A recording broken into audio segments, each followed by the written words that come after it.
me, you're going to have good old Rob to talk you through all this.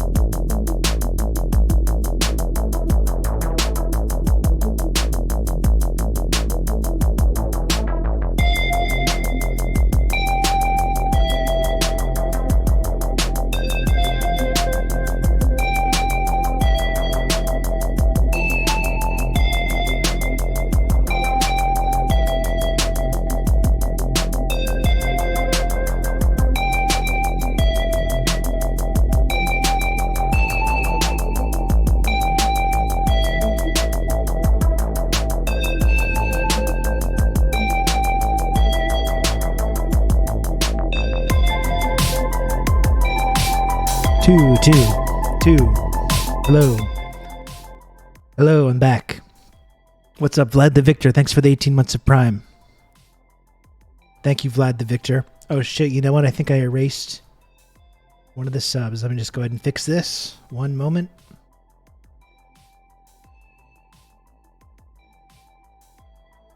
Okay, good. How's it going, folks? Yeah, that was nice. Nice little gaming action before getting started.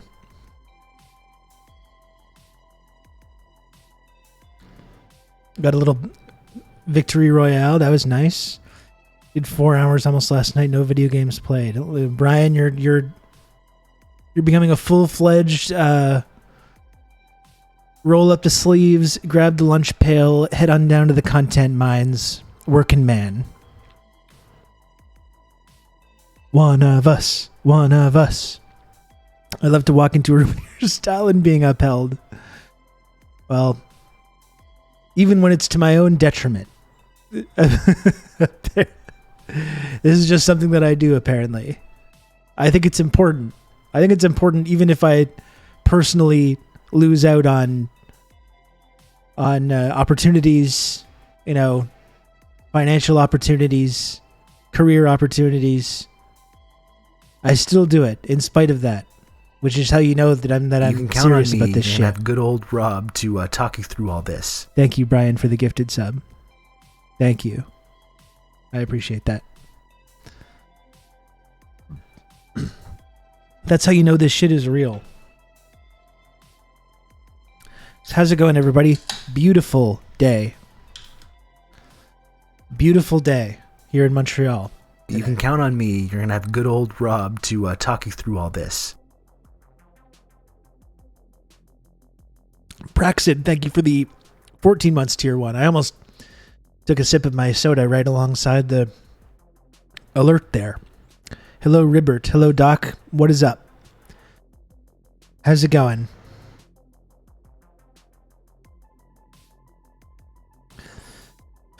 How are we doing? Don't totally know what we're doing today. I've been saying that a lot lately. I don't totally know what we're doing today. You can count on me. You're going to have good old Rob to talk you through all this. Thank you, Stalin Gamer, anonymous gifter.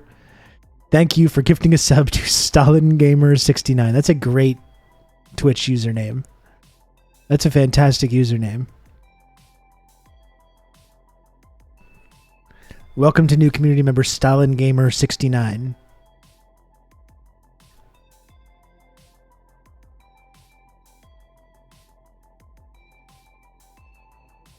Doc streamed all day yesterday on my day off. Was a good time. That's good too. We got a number of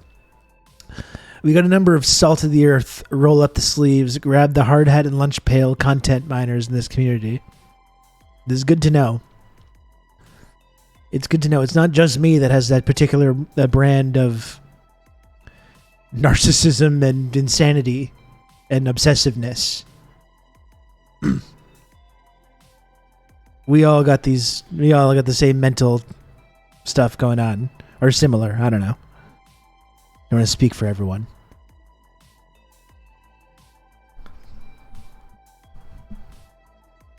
This is some guy, Rob Russo, some leftist based in Canada. And Benny, I look at that. Turned on to this sick Benny, thank individual. you for the raid. And I found this. Benny, big shout out to our friend Benny. It's Benny's Traniversary.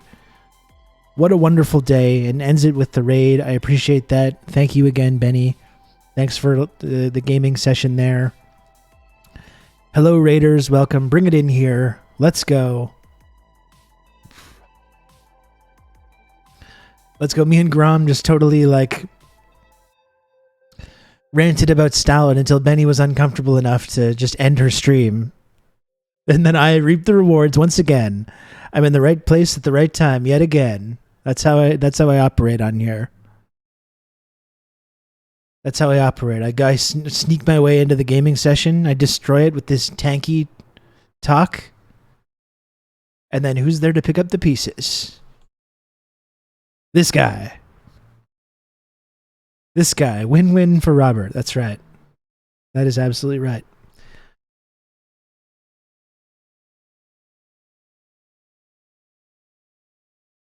And thank you, Easelcat, for the friend coin. I appreciate that. Thank you. Speaking of the stuff you said about how the USSR is literally very recent history, literally Russian Federation is younger than the median age in Europe. Majority of Europeans were older than 13 when the USSR formally broke up. Yeah, and I think we lose sight of that sometimes. We lose sight of that. And especially in Russia, a lot of people remember that era as well. They remember those early years after the fall of the Soviet Union, which was a fucking disaster.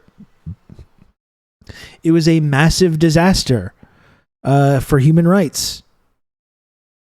As I've talked about many times in Russia, like you look at any measure of like people's happiness in society, and there was no Marshall Plan. That's the cruel thing about giving up, the Russians finally giving up on socialism. There was no Marshall Plan for them. I think many Russians, like at the time, were used to the shortages and the bureaucracy and stuff, and they were ready for something else.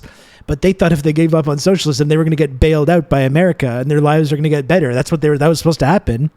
We're going to be capitalists now. We're going to be allies now. So we get all the products and we get all that good stuff. No. The country was just completely fucking destroyed. And these multinationals came in and just everything was privatized. All the social benefits go away. You see like alcoholism shoot up, suicide, sex trafficking. It's all just explodes. Lifespan, quality of life, access to education, access to healthcare. It all just falls apart. It was cruel. It was literally like they gave up on their system finally after so many decades, and we had to punish them even more. Right? We couldn't reward them for finally conceding to the nonstop pressure. We had to stick the knife in even more and twist it even more.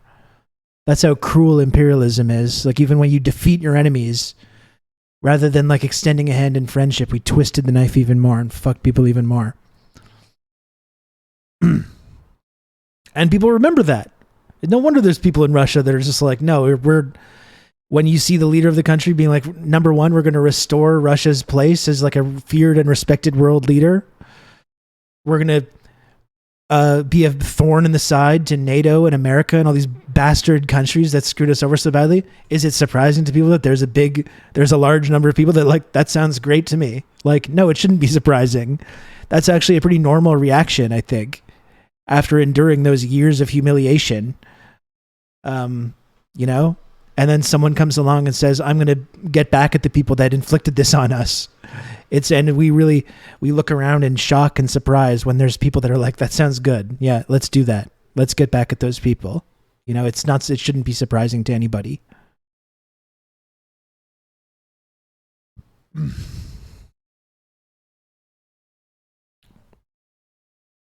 Anyway, I always love talking about this history. It's been especially relevant lately with Victory Day and all that stuff. Like I was saying, like when we were gaming a moment ago, Victory Day, that should be a big celebration in Ukraine. To celebrate the Soviet Union, to celebrate the Soviet Union's role in like protecting Ukraine from fascism, and not just like passively, but like celebrate the millions of Ukrainians that fought in the Red Army. This is what I don't get about all this. I've talked about it a lot. I don't know if it's getting old hearing me rant about this, but that's what I don't really understand. It's like they're shitting on the legacy of their own country, which is a proud legacy. It's a glorious history that they should be proud of. They should be proud of this, their own countrymen fought and died in this struggle against fascism, and they're like, no, don't celebrate them. And they're taking down all the statues of all the heroes, the Ukrainian heroes that helped win this amazing victory. They're taking down all the statues, and they're renaming the squares and the streets after these like Banderite fucking genocidal maniacs, you know? It's really disturbing, and I think it's a real tragedy.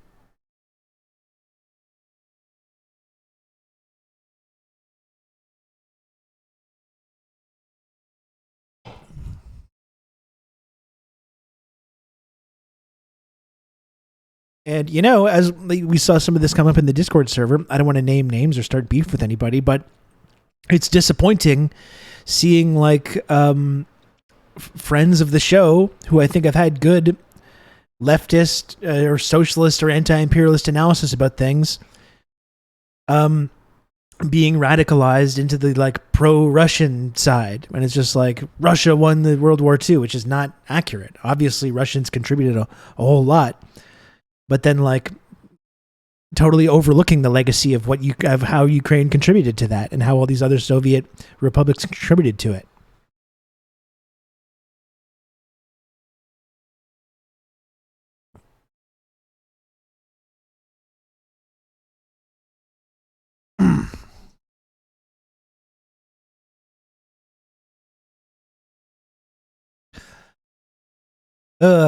Well, it's been a rough year and a half, hasn't it, of paying attention to all this stuff. It's been a rough year and a half. Fortunately, I'm still standing strong with the correct ideas and the correct analysis. And so are all the chatters. We should pat ourselves on the back. We should pat ourselves on the back. It's been a year of, like, the propaganda fire hose just being turned on and sprayed all over the place.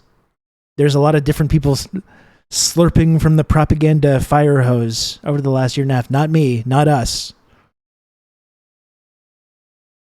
We're still sitting pretty with the correct ideas and the correct analysis.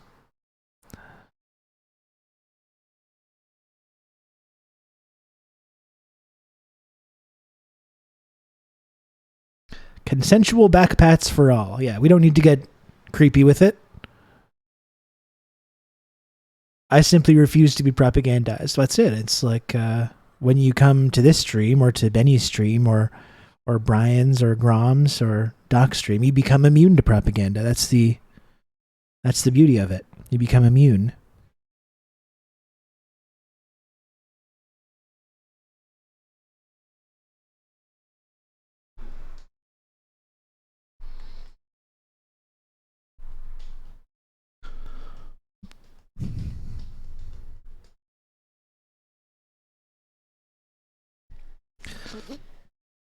Okay, so how's everybody doing? Is there anything else we want to chat about? I don't know. Are there any more chats? Any chit-chatty things we want to do? What's in the news today that we want to talk about? We got something from Ben Norton about de-dollarization. There's the Trump town hall. I don't know if I want to look at the Trump town hall. Do we want to look at that? I don't know if we do.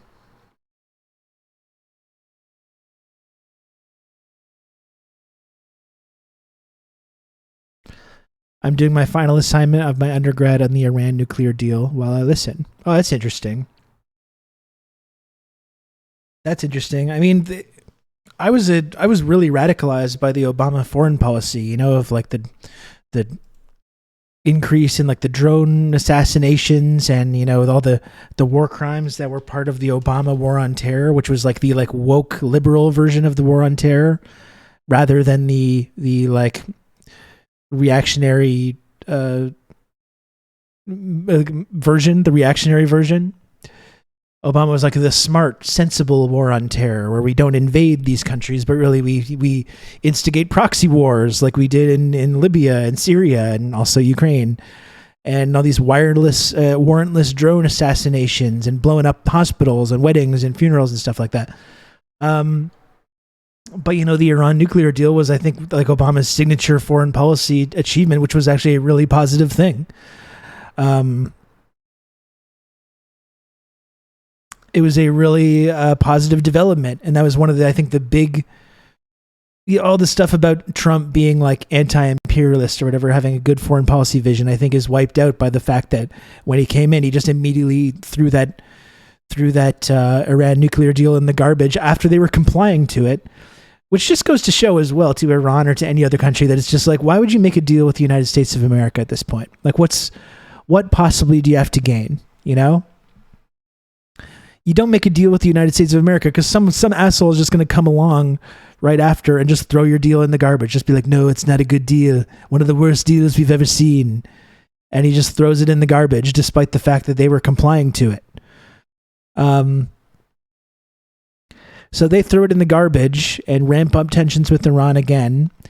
And now that was one of the things with Biden when he was elected. I was thinking like, well, maybe his foreign policy, it's not going to be good, but maybe they'll just at least get back into that Iran nuclear deal and, maybe re-normalize relationships with Cuba as well. Another positive thing that Obama did that Trump undid. And Biden hasn't done it. In fact, hilariously, under Biden, the U.S. government, the State Department has been like, we'll think about getting back into the deal if Iran does this, and this. And it's like, why are you setting conditions on this? Why are you giving conditions about what they need to do? It's you're the ones that broke the deal. They were complying to it. You broke it. You don't get to sit there and say like, no, if they follow this and this and jump through these hoops, no one's going to do that. It's absurd to suggest, and it's arrogant to suggest that like you have any say in like what Iran should or shouldn't do when they're the ones that broke the deal completely arbitrarily.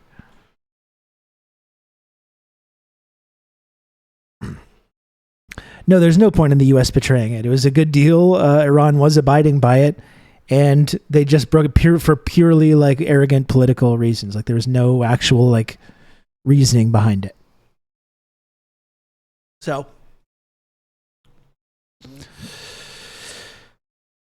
yeah, that's one area where Biden, like even that bare minimum standard, that bare minimum standard of like, maybe he's going to be slightly better, but didn't even do that. It was really ridiculous.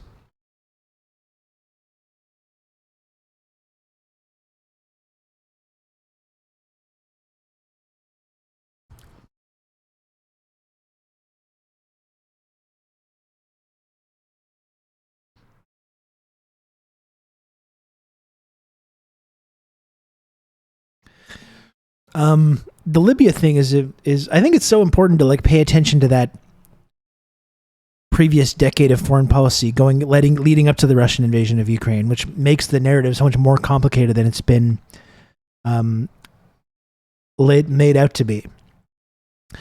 The idea of like the US in Libya arming and funding these extremists in order to fight a civil war and eventually topple the government that they didn't like. It was successful in Libya, which was an absolute disaster. They tried to do the same thing in Syria. The exact same thing, arming and funding these like reactionary proxies to fight in a civil war. And then, of course, using whatever violence happens in the civil war and you blame it on the other side and use it as more evidence for why they need to be deposed. But that was one case. That was like the emergence of this new multipolarity or the new multilateral world order, or whatever you want to call it, was in Syria when Russia was just like, no, we're not going to let you do this. We're not just going to stand back and like watch you now do to Syria what just happened to Libya, which we can all see was an absolute fucking disaster. That was the first case of that, of Russia just being like, no, we're not going to allow that to happen. And it's been the same thing in Ukraine, arming and funding these reactionary proxies to fight a civil war. I mean, this is why I get confused when people suggest that that's like Putin propaganda to talk about that. Excuse me. People say, it's when you talk about, what you're saying proxy war, you're saying it, NATO was arming these proxies to destabilize. And it's like, of course, like that's what they do. They just did it recently. It is not ancient history. They did it in Libya. They tried it in Syria, and they did the same thing in Ukraine, arming and funding these like extremist proxies to fight in a civil war to destabilize the government that you don't like. Like, it's not that complicated. It's just literally just looking at recent history, their very specific strategy that they've been employing, which they tried in that region as well. But, ever since February 2022, that's just been forgotten, and you're not allowed to talk about that context anymore.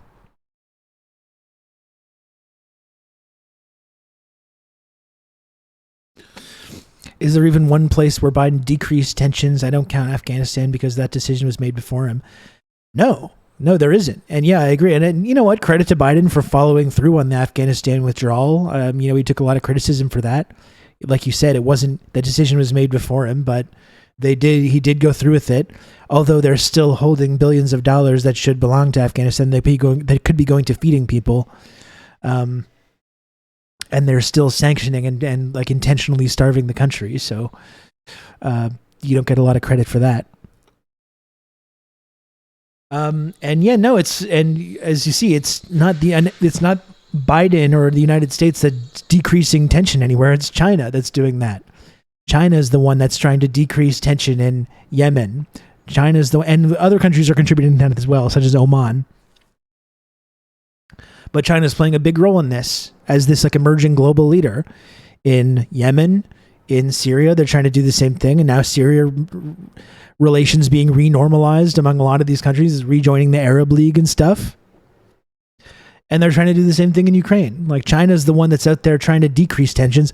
They're even trying to decrease tensions on their own border with the United States, despite the endless provocations and the endless like bullshit that they have to deal with. Like, they're the ones that are emerging on the global stage right now and are acting like adults, and are not acting like these violent maniacs like what America does around the world.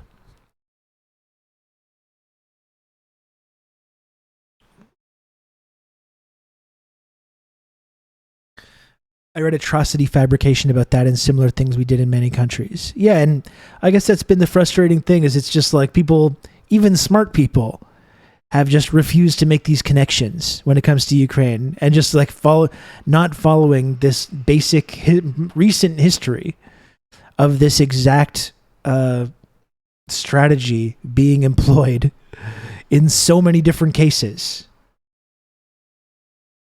And especially when you have these intelligence agencies and the CIA involved in training these proxies. Like, we know what they train these people to do. It's not a secret. You can read the handbook. Training people in torture and doing false flags and going after civilians. Like, this is what these folks are trained to do. We know this. They've done this all over the world. But still, it becomes impossible to ask questions about it.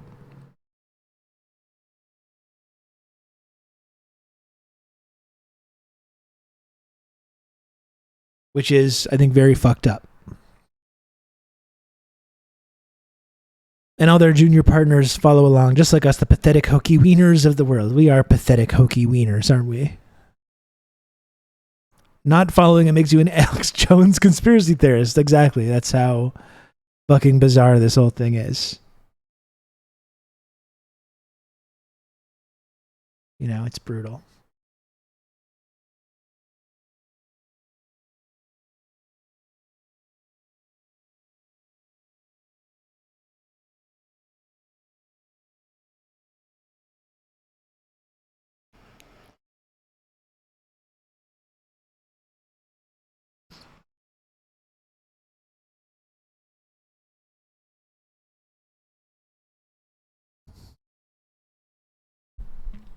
Okay, sorry, I was just reading some messages from Alex Peters, because I'm talking to Alex Peters for the Insurgents podcast today.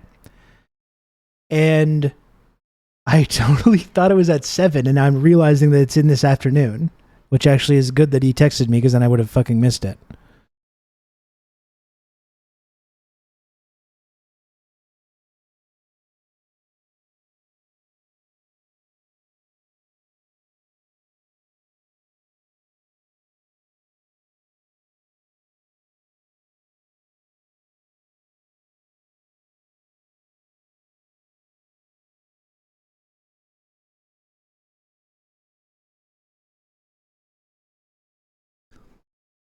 You see Canada calling out Japan for buying Russian seafood.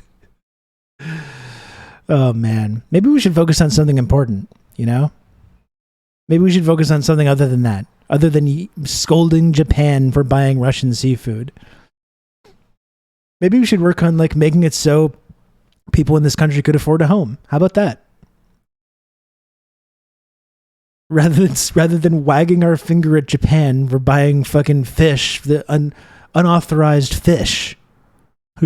Maybe we should actually solve some of our massive... Alberta's on fire right now. If you're a chatter in Alberta, there's probably a fire directly outside your window right now. Maybe we can focus on that. Maybe we can talk about that. I don't know. There's a couple of other things we can be focusing on rather than lecturing Japan about buying a fish that we don't approve of. Dr. Awesome is currently on fire. See, this is no good. This is no good. It's keeping me nice and toasty because I can't afford my heating bill.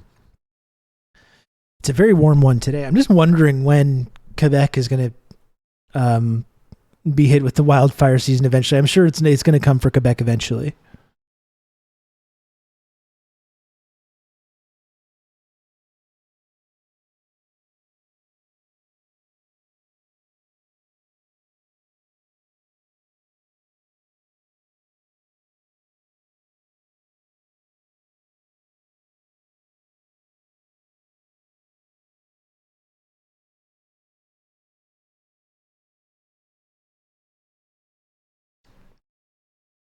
Didn't you see how Quebec's new Airbnb policy could help the housing crisis? I mean, it couldn't hurt going after Airbnb.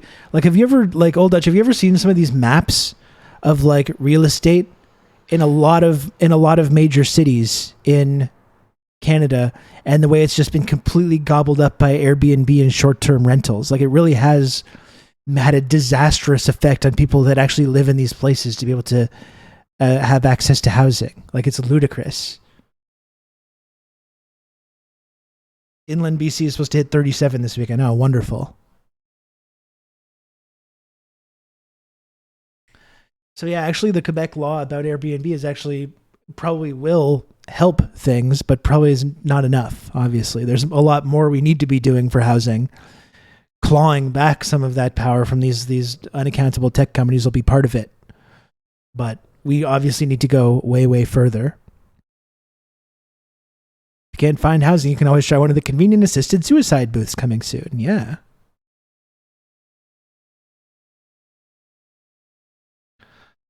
Wonderful. Let's just skip the whole social safety net thing. You don't need to give people housing. You don't need to give people disability payments, welfare, unemployment. When they can just opt out of life itself. That's not disturbing.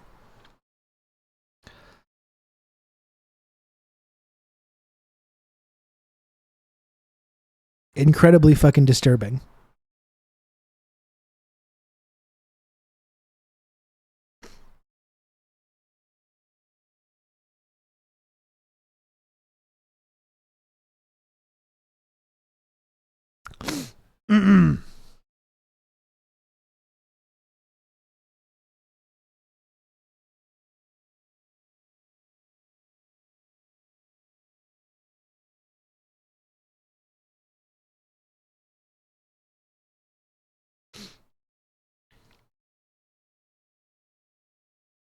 Good morning, Ben. What is up?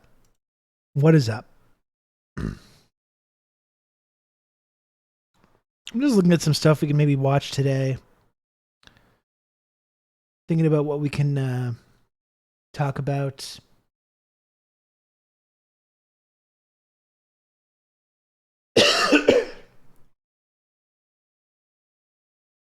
I don't really want to look at the Trump thing. It's just stupid.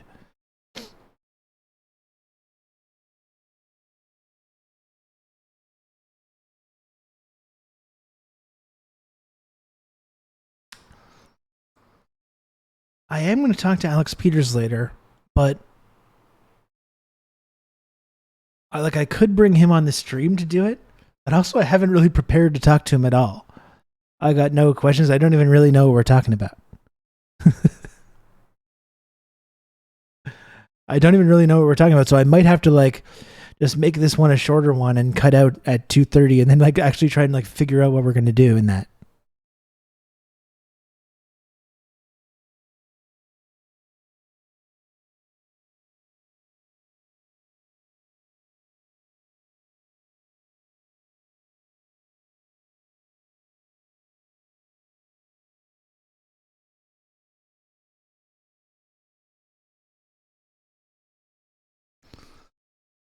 The town hall wasn't eventful.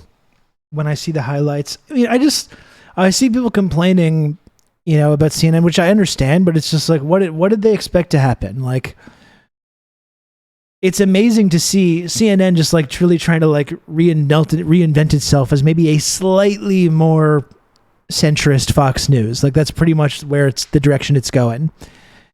And like, it's amazing to see them just all the same things that led to Trump becoming successful in the first place and winning in the first place. All the same things are being repeating because none of these places can resist. He's too much of a draw for them. You see how capitalism like destroys itself. These media companies can't help themselves, even if the people that like work there are horrified by it. These like kind of elitist liberals that work in these media institutions, even if they're like, oh my word, he's so boorish and he's a criminal and he's gay for Putin and stuff like that, or whatever it is that they say, but they can't help themselves. They can't help themselves but elevate him back into this national figure because they were just rolling in cash through those 4 years of like this nonstop crises and nonstop outrageous news stories about it. They can't help themselves. That's the kind of amazing thing about it. It's like you see their financial interests are trumping even the people that work there, even if they don't like it. Their financial interests are like leading them to elevate him right back to being the same figure. I think last night's moderator got her start under Tucker Carlson. Yeah, she's like a right winger. Yeah, for sure. Like a right wing media veteran. It's pretty amazing. I kind of think Trump's going to win. I don't know. I think who even knows if Biden's going to make it that far, but like, fuck. I think Biden rolling into an election against a re-energized Trump with the media that's still falling over themselves to give him all the airtime they can. I don't know.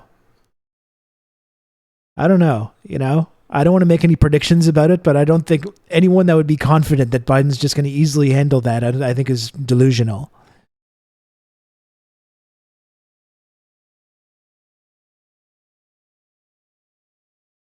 It's the way of the future. That's right. Hang on, I'm just going to have a little bit of have some bread or something. All I've eaten today is like almost an entire pineapple and some yogurt. Give me one moment, okay?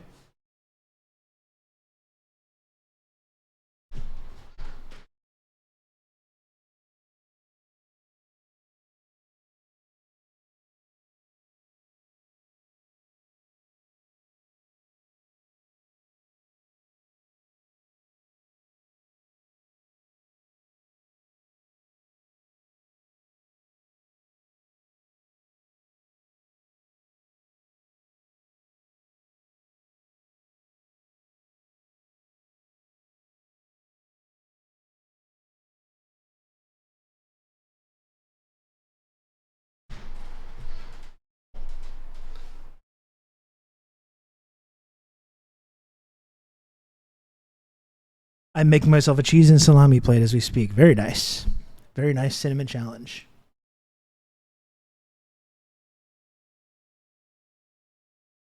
So let's look at some videos here.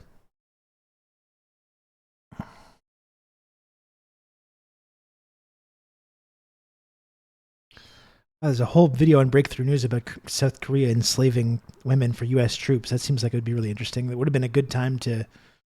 We've really focused on Korea a lot the other day. That would have been a good time to do that. There's this video here from Ben Norton that could be good to watch. Hi, everyone. And let's see what else is on Breakthrough News.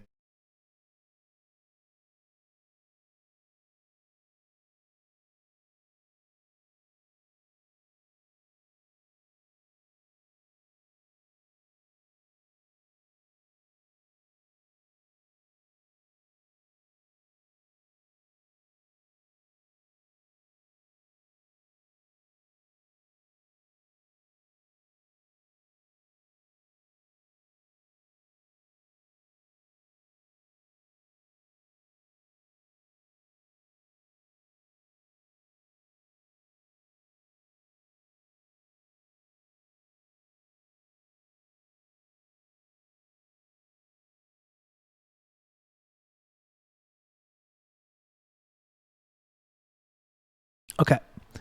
So there's, one of the main narratives that we've been covering on this show for now going on almost 3 years is this kind of like the emergence of this multipolarity, if you want to call it that. I know when I spoke to Vijay Prashad the other day, he kind of talked about this idea of multilateralism and about how a lot of these nations, specifically China, that are making up this kind of multipolar world order don't even really want to be a pole, but just want to be able to engage with each other bilaterally or multilaterally without interference. And kind of the decline of the empire and the decline of the US dollar, which is a big part of that, which has accelerated a lot over the last year. And like how weak they are has been exposed, I think, by the fact that they tried to sanction Russia after the war in Ukraine, and it had no effect. It had zero effect on Russia's ability to wage the war, or it seems like they've only gotten stronger since that time. So this de-dollarization process is a really important trend to be watching right now. And there's a couple of really interesting videos to look at. There's this one, starting the story from BRICS, who just announced a new global currency. BRICS just announced a new global. This is like the latest part of this story. The BRICS, they've announced this new global currency. So let's talk about that. And then we're going to have another video after to talk about this de-dollarization process with Ben Norton and Michael Hudson. Okay, so let's take a look at this stuff. Currency designed to replace the dollar. The deputy chairman of Russia's State Duma, Alexander Babikov, told reporters that the BRICS alliance, which stands for Brazil, Russia, India, China, and South Africa, is creating a new currency that will be backed by gold, rare earth metals, and other critical commodities. BRICS will likely take up the task of creating this new currency at the next BRICS summit in late August. While there's still a lot of things we don't know about the currency, the announcement alone is a huge development. Since 1945, the US dollar has been the world reserve currency, meaning it acts as the standard currency for all international payments. This means that if Japan wants to trade with Thailand, they wouldn't pay each other using yen or baht, they would use the US dollar. The dollar's monopoly is especially strong in the oil trade, which until recently was exclusively conducted in dollars. What this means is that every country in the world needs a constant supply of dollars on hand to buy oil and other critical goods, and to acquire those dollars, they have to manufacture real goods and sell them to the US or some other country that acquired dollars from the US. The United States, on the other hand, can print dollars, meaning they can essentially go into debt for free. Economist Barry Eichengreen describes it as the following. It costs only a few cents for the Bureau of Engraving and Printing to produce a $100 bill, but other countries have to pony up $100 of actual goods and services in order to obtain one. The other thing is that since the world financial system was set up by the US and relies so heavily on the dollar, the US also has the power to exclude countries from the international financial system. The US controls SWIFT, the international payment system, which basically functions as the blood vessels of the world financial system. The US has weaponized SWIFT by banning countries it doesn't like from it, like This is imperialism. What we're seeing right now, that's imperialism, right? Which gets confusing for people. Imperialism, is it just when one country invades another country? It can be, but no, that's not the entirety of what the actual term means. And having this iron-fisted grip over the global financial system, there's only one nation that has that, and they're able to manipulate all these things, right? Whether it's SWIFT, whether it's these supposedly independent institutions like the IMF or the World Bank, it's still arms of American or Western imperialism. And the idea that they can control, how these countries trade and whether they trade in US dollars or not. That's an example of the immense power of American imperialism and how no other country even comes close. No country even comes close to matching that ability to control the global financial system in this way. And don't just say if BRICS then is trying to take power away from that, so they're just trying to be imperialists themselves. That's not what it is. That's not what that means. It's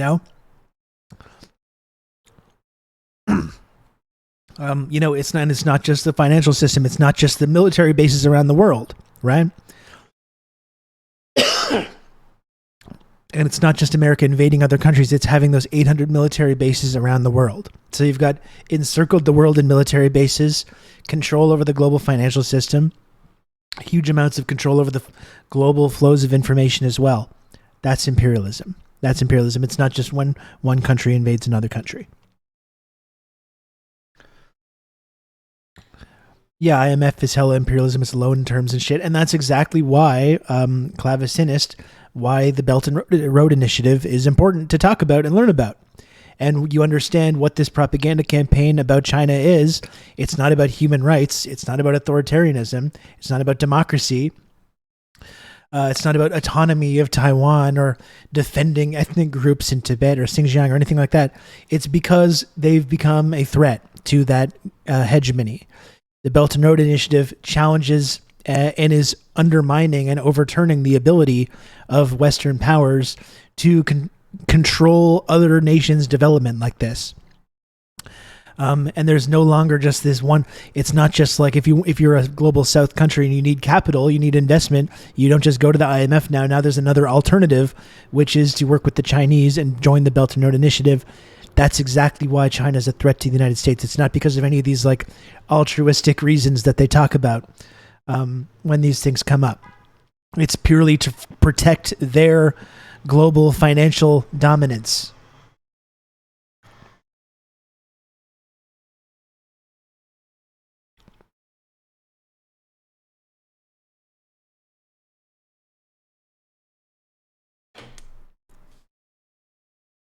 Cuba, Iran, and North Korea. The U.S. also takes advantage of the fact that many countries store their foreign reserves in U.S. banks and dollar-denominated assets. The most brazen example of this was after the Russian invasion of Ukraine, when the U.S. froze over $600 billion of gold and foreign reserves held in U.S. and EU banks, making Russia unable to pay its foreign debts. They do this so how would a new BRICS currency change this? Well, the U.S. has the power to print money and unilaterally exclude and punish countries because the world relies on the dollar. But if enough countries make the collective decision to... We talked about the Iran deal before. That was a big part of it. A big part of the criticism as well. They're just giving Iran tens of billions of dollars, these evil Iranian authoritarian human rights violators. But it's literally their money. It's giving them access to their money. That was a big part of that deal and why Iran wanted to sign that deal.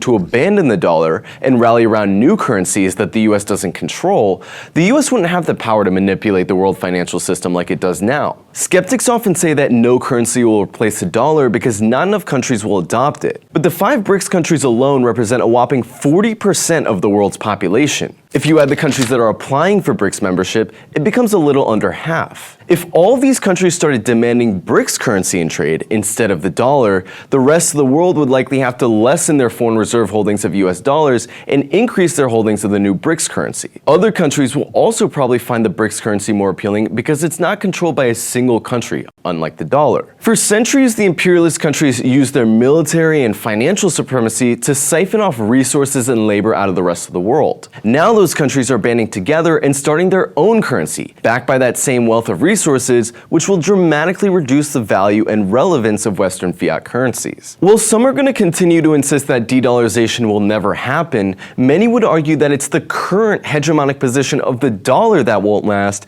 and that a new financial system that reflects the new multipolar world was always bound to emerge.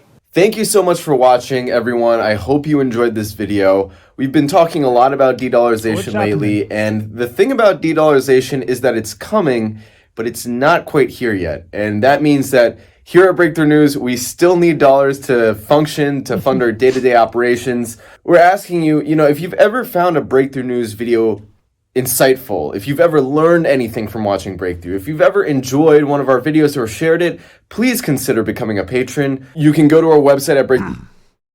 And I encourage people to support Breakthrough News as well. Wonderful organization. U.S. mad at South Africa for not being at war with Russia. That's funny. The whole scolding Africa thing has been very funny. Again, it's just a fucking mystery. It's just a mystery to the United States why, Africans feel the way they do about Russia and Ukraine, and why they haven't just gotten on board with that. With our specific viewpoint of it. It's just a total mystery. It's a total mystery. Why is Africa... He's so soft on Russia. Why don't they don't want to join our global alliance, anti-Russian alliance? Because they're familiar with these proxy wars. They're familiar with what America does around the world. They know from experience that the situation is a lot more complex than this kind of black and white fairy tale version that's been sold to people. But we can't wrap our minds around it.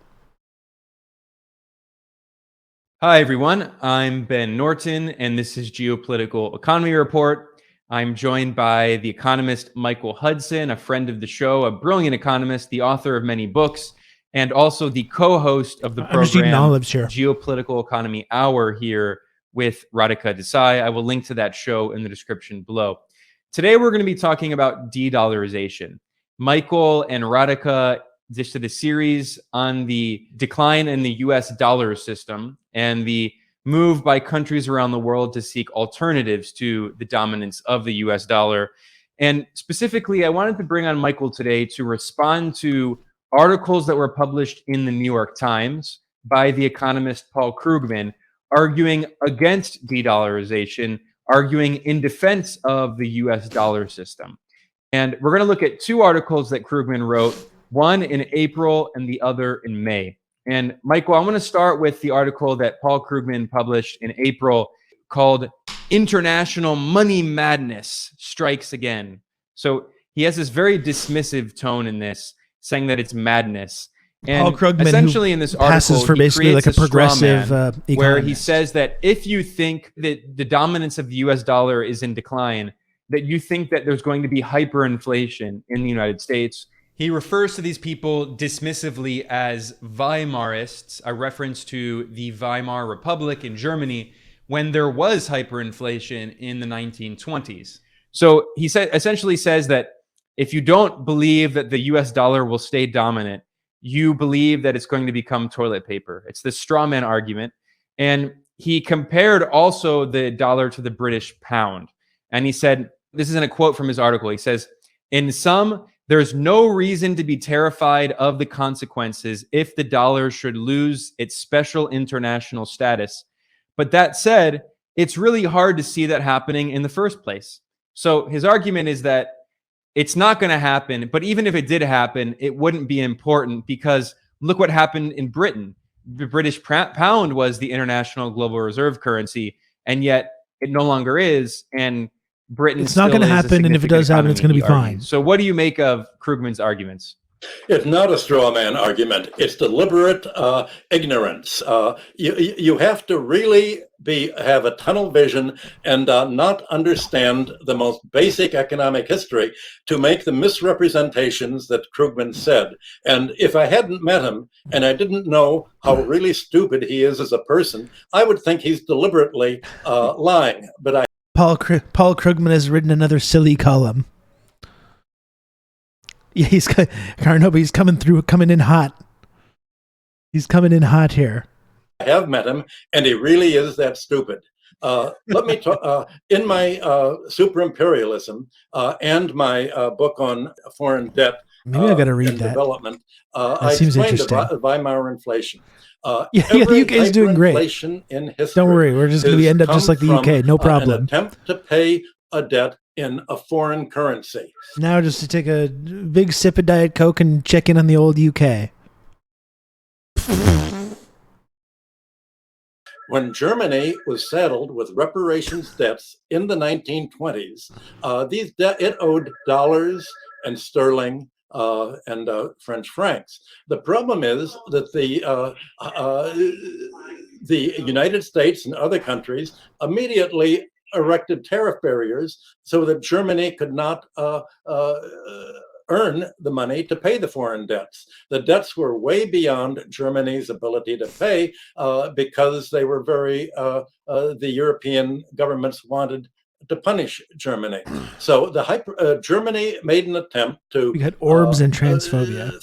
Print Reichsmarks, turfs and a bunch of sacred objects. Markets in a desperate attempt to buy the dollars to pay the allies, England, France, and other countries, who then would take these dollars and they would pay the inter-allied debts. that the United States insisted on for the arms that they had sold Europe before America entered into World War I. So the hyperinflation collapsed the exchange rate of the German mark, and as the exchange rate went down, that meant that import prices went way up. So first of all, the exchange rate went down, then import prices went up, and import prices were an umbrella over the general price level, and then the Reichsbank had to print more domestic currency in order to enable the economy to buy and sell food and other basic needs at the higher prices that were all being forced up as a result of trying to pay foreign currency debts. Well, the United States doesn't owe a foreign currency debt. The America's debts are in dollars, and it can always print them. It doesn't have to throw them on the exchange market to buy rubles or yen or other currencies. So Krugman doesn't understand the difference between paying a domestic debt and paying a foreign debt. And that's because he doesn't understand foreign trade. If he understood foreign trade and debt, he never could have won a Nobel Prize. A precondition for winning the Nobel Prize is not to understand how international He's finance really going works, off. so that He really resents Krugman. Preserve the kind of it's really coming through financial his superstition contempt that's taught in the universities like the University of Chicago. And under the monetarist views that are taught Get his ass, Michael. in Chicago and parroted in the New York Times and the Wall Street Journal and the other major media, the governments print too much money, usually to pay workers or to pay Social Security or social purposes, and that increases wages, and that results in inflation, and that forces up, makes the currency decline as inflation makes exports less competitive. This gets the whole system in reverse. The problem doesn't begin with the government just creating money to spend domestically. It starts with foreign debt and trying to pay debt beyond the ability of a country to earn the foreign exchange, the dollars in which its debt is denominated. And if you don't understand that, the government should take away Krugman's PhD on the grounds that he doesn't know what any European historian would learn, or anybody who's he's really holding nothing back what here. I've described in super imperialism. I've written books about this very phenomenon. Needless to say, I'm sort of the name that must not be spoken when it comes to talking about international financial crises.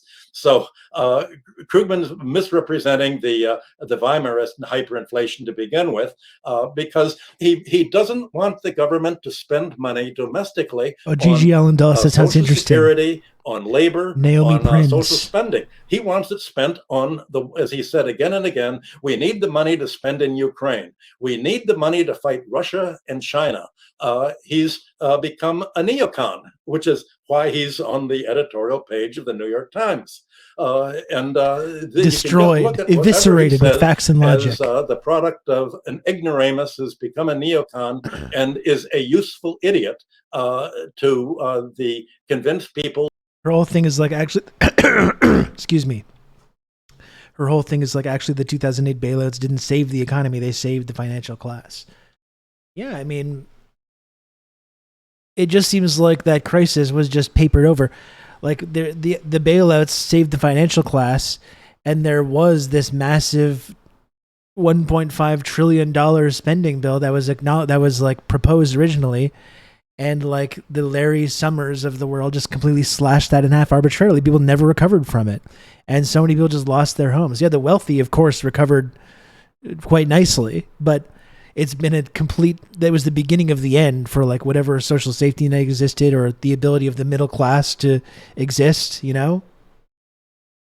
completely went away. that, well, we've given him the Nobel Prize, to, sort of like the emperor's new clothes, to somehow legitimize his wrongheadedness when it comes to how inflation works, how economies work, and how the balance of payments work. So then we get into what you said, the dollar's demise. Nobody's talking about the dollar's demise because the United States will use dollars, and American companies own affiliates all over the world. And of course, they do their own business in dollars. They don't do it in foreign currency. So nobody's really talking about that. What really is happening isn't simply a currency crisis. It's not just a problem of not accepting the dollar. It's the fact that America grabbed $300 billion worth of Russian foreign exchange reserves and told its satellite, the Bank of England, to grab Venezuela's gold stock and turn it over to Mr. Guaido, along with anti-imperialist Trump. America said should be the Venezuelan president. And the rest of the world, what President Putin calls the global majority, is now realizing we cannot do our own trade with each other in dollars, because if we trade in dollars, the United States can grab our dollars. Obviously, Saudi Arabia and the Arab countries are thinking this. They'd said we'd better get out of dollars as quick as possible. If America and Israel attack Syria and Iraq, they're just going to grab all of our money. Let's move our money into safety. So just as in the United States, the large bank depositors are moving their money out of small banks into the big systemic banks like Chase into safety, other countries are moving their money, the governments are moving their money out of the dollar into their own currencies, developing currency swaps and trying to develop a BRICS bank to finance their mutual trade and investment, because the world economy is breaking into two halves. Well, that's what Radhika and I have been talking about in our shows with you on the geopolitical economy hour. We're talking about how what appears to be a monetary problem, what appears to be a financial problem, is actually the fact that the world is breaking into two different economic systems: finance capitalism in the United States and industrial capitalism evolving into industrial socialism in Eurasia.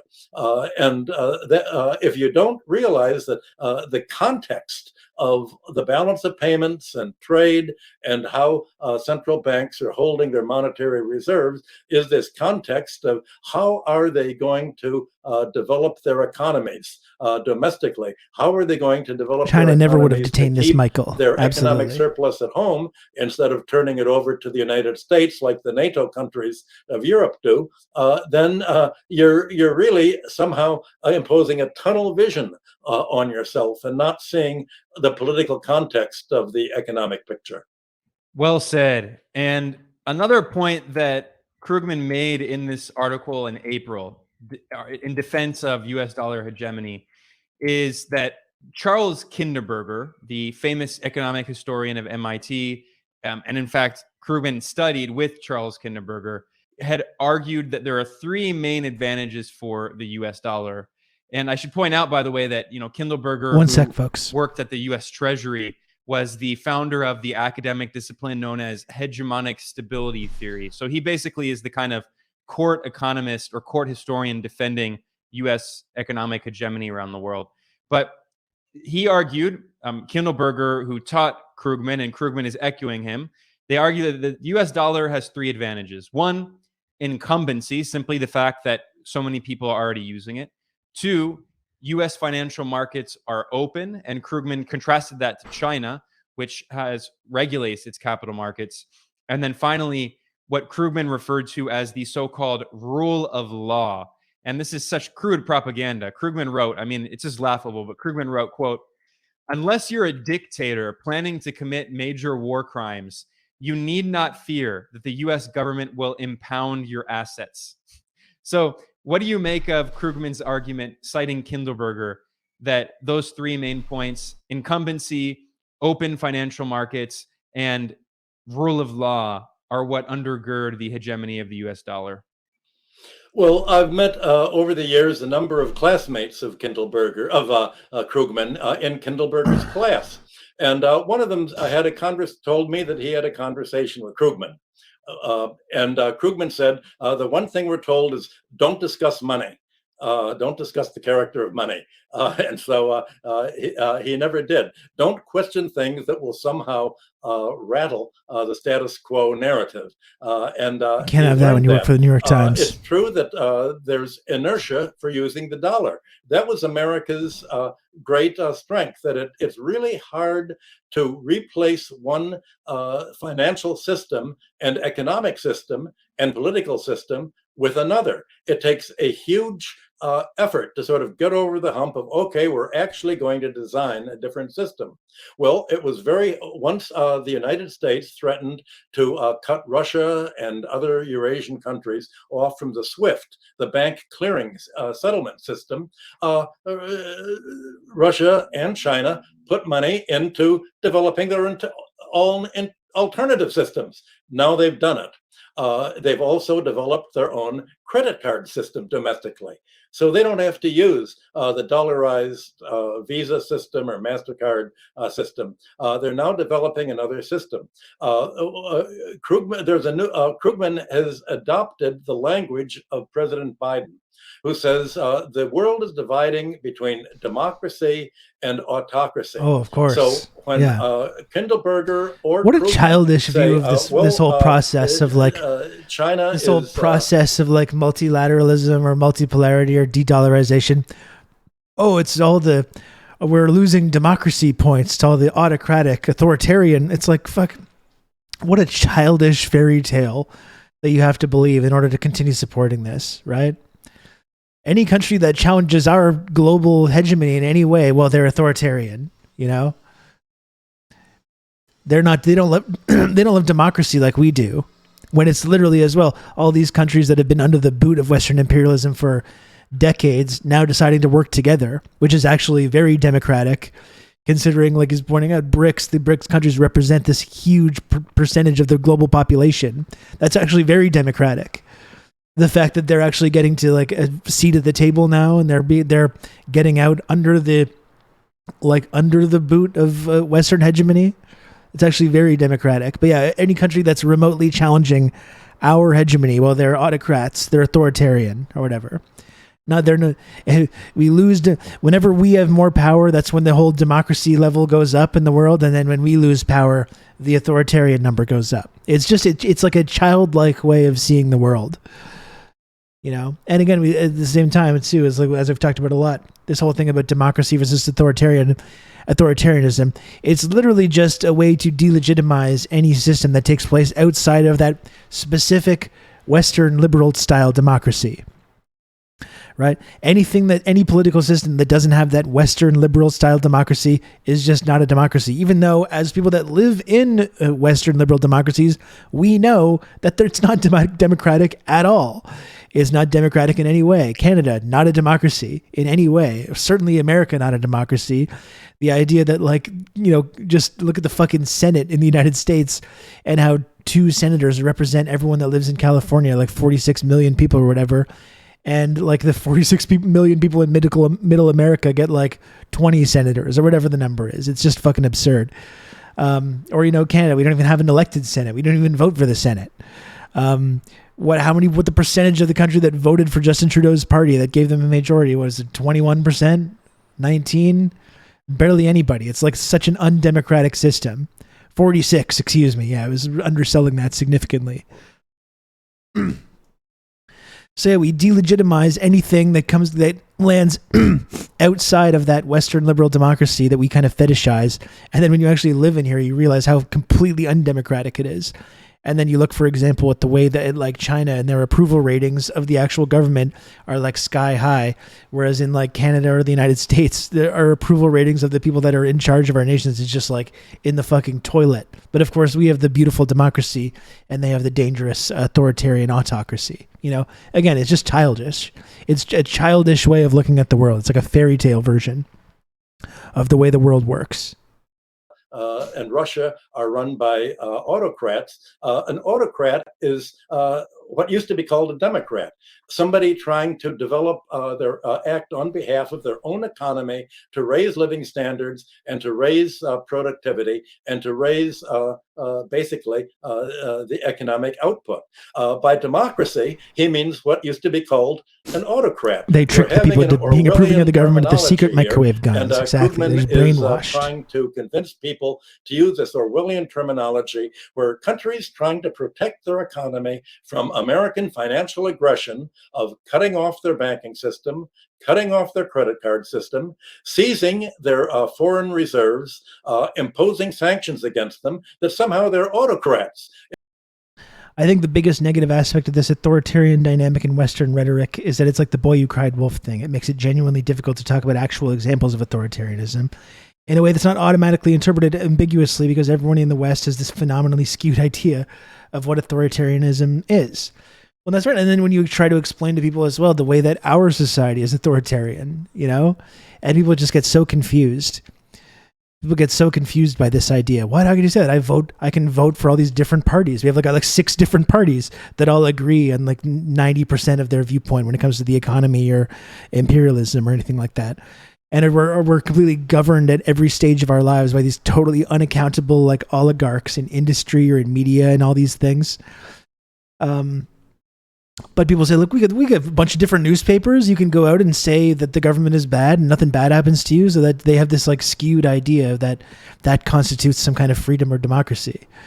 And then all the ways that you can point out that our society is completely anti-democratic, or just as authoritarian as the other places that they're talking about. Well, that doesn't count. It just people just turn their brains off. Like, no, we don't live in you're calling one of these one-party states a democracy? We have so many different parties. We can vote for 5 different factions of the same party. And it's like that tricks people. That tricks people into believing that we have some kind of say in the way things are going on here. Like, we do live in a one-party state. That's the kind of main takeaway, right? If you live in the Western liberal democracy, we do live in a one-party state. Okay, you're governed by the capitalist party. And when it comes election time, you get to vote for one of the multimillionaire landlords and lawyers that represent these different ideological wings of this capitalist party. Don't you feel great? Don't you feel this freedom? You feel this sense you have this input into the way our economy or our society is organized? There's so many different multimillionaire lawyers and landlords that you can choose from that represent these sort of mildly different ideological wings of the same party. And it's enough for people. And people are like, yeah, the parties have different names. One of them's red and one of them's blue. Of course they're different. What are you talking about?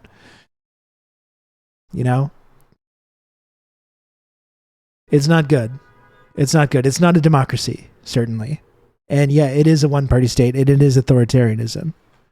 Yeah, we all live. I mentioned this when we watched Parasite the other day. We all live in the kind of one country. It's called capitalism. That's right. Yeah, it's Pepsi versus Coke. It's like the Duff beer thing with Duff Light and Duff Dry and Duff Original, all coming out of the same pipeline. I choose the red team. I love the red team. Yeah. Instead of trying to defend their economy against American NATO financial aggression. The other point he makes is that, an open economy, people can put all their money into dollars and they can't put them into China and keep safe. Well, of course, that's the case. China has no need for the kleptocrats of the world, the drug dealers, the pink slime, the warlords, to lend money to China that somehow it's going to do them the favor of protecting. The United States did that. I've described in a number of my books how if you vote for a third party, people will point at you for the rest of your life, having ruined everything with your immense power. And, that's right. A former you can count State on Department, me. You're going to have good old Rob to talk you through all this.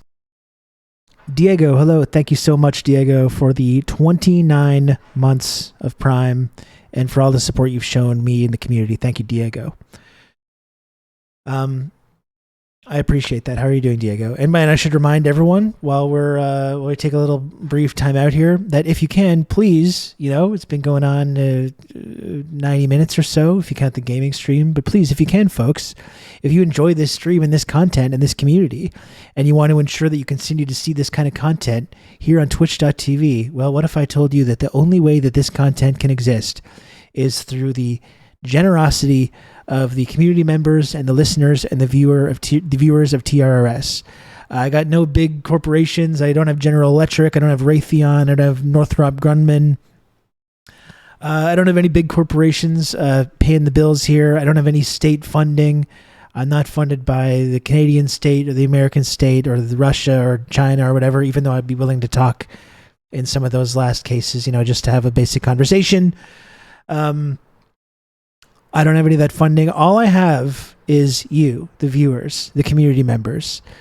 That's how this show is able to stay on the air and how I'm able to continue doing this kind of commentary here on twitch.tv. So, folks, if you can, please subscribe to TRRS. It's $5 per month. It is completely free of charge if you use an Amazon Prime account, just as Diego just did.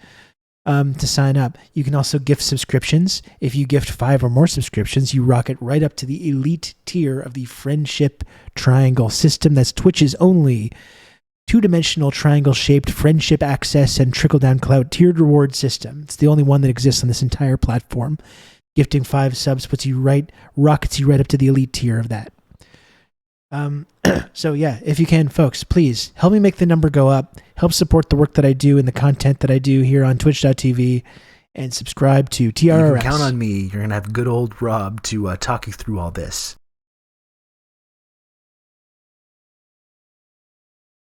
Ben, thank you so much. You've just become an elite member of the Friendship Triangle.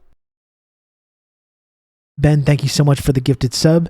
Thank you, Plunger Man, for the 5 gifted subs. Huge shout out. You can count on me. You're going to have good old Rob to talk you through all this. Huge shout out to Plunger Man. Thank you for the very generous 5 gifted subs. Thank you, Plunger Man. You can count on me. You're going to have good old Rob to talk you through all this. And thank you, Diego. First time tuning in ages. Hear this spiel. A sign. Diego, thank you for another gifted sub. And thank you, Solidaire, as well, for the 18 months. You tuned in right at the most exciting time. The part of the show that everyone loves the most, when I shame and make people feel uncomfortable until they part with some of their friend coin or their bits or their Prime subs or their Bezos bucks or their gifted subs or what have you. Everyone loves this part of the show. But it's true too that not only when you do subscribe, not only does it alleviate some of the alienation and isolation that you're feeling as part of this kind of like decaying empire, this like collapsing economic system, but you also get all the little emotes. Can I interest you in tiny little pictures of tiny little images? What about that? It's $5 per month, and you get some of the very best tiny little images that you can use on this entire platform. So many tiny little images of different revolutionary leaders. You have me doing funny dances, threatening people with knives. If you ever wanted to threaten someone with a knife on twitch.tv as like a joke or a meme, obviously, you can do so by subscribing to this show, getting access to the emotes, and using the classic emotes such as Rob Knife, the TRRS Rob Knife emote. That's right, tiny images. Tiny images, Johnny. That's right. And we do almost have a hype train right on the horizon. So folks, I implore you, please. And I will continue with this video in just a few moments. So if you want me to shut the fuck up and stop bothering you, you can contribute to that by subscribing to the show or by gifting subs. I've been having a pretty difficult time reaching the old sub goal lately, which again is not anyone's fault. People that watch the show, very, very generous, and I love and appreciate them very much. But Easelcat, thank you for the friend coin as well. But if you want me to stop shaming and mocking people, not mocking, but shaming people, I wouldn't mock. Never mock. Never mock. But if you want me to get through this segment where I stop doing this pitch and I can just continue talking about the subject that we were talking about, please subscribe. Just a few generous chatters, a few incredibly generous 5 sub gifters could move us past this segment, could make me stop, encouraging people to subscribe, making people feel uncomfortable, making people feel weird and guilty, guilt-tripping people. Just a few generous chatters could move us past this segment and get us right back into the important video content and discussion that we were having prior to that. You can count on me. You're going to have good old Rob to talk you through all this.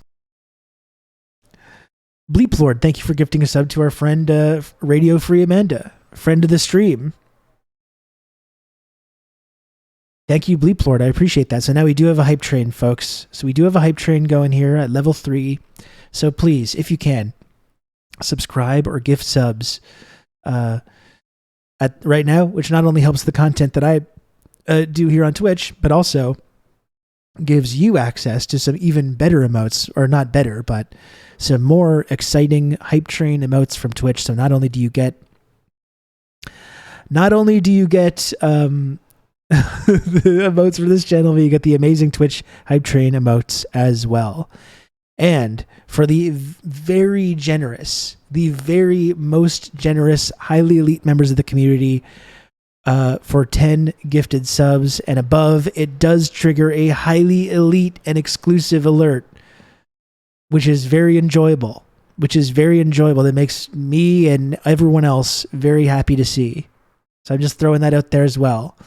If there's a extremely generous, selfless, Christ-like sub-gifter out there that wants to give 10 gift subs or above, will trigger one of the best alerts. Folks, it's one of the best alerts. One of the best Twitch alerts that we've seen. One of the very best.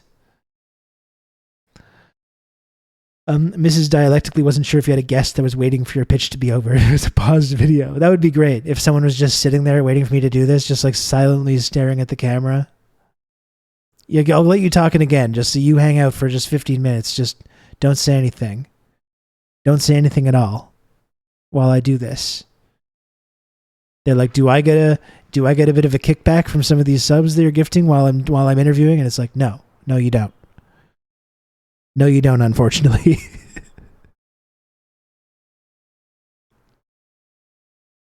So what do you say? A final plea to our generous community members and possible sub-gifters. A final plea to please, if you can, support the work that I do here on Twitch. Support TRRS. You can count on me. You're going to have good old Rob Every little bit talk helps you through all this. And in fact, just like Matt the Quick, thank you, Matt the Quick, for your very first gift sub in the channel. Matt, I really appreciate that. Thank you. And here's the question I have for you, is don't you want to subscribe or support this guy? You can count on me. You're going to have good old Rob to talk you through all this.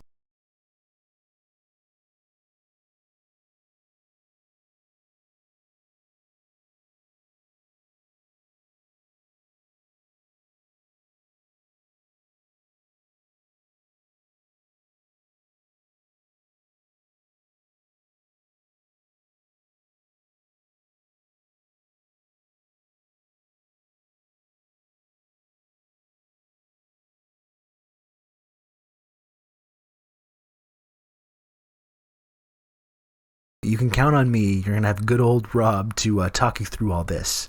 Lucid hey.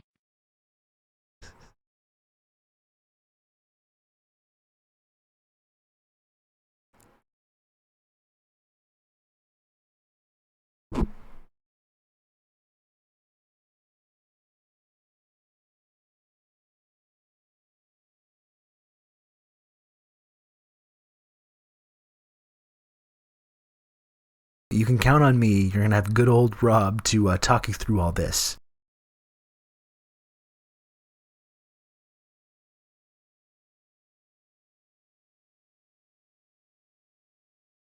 We simply use the computer to mark up the size of the account.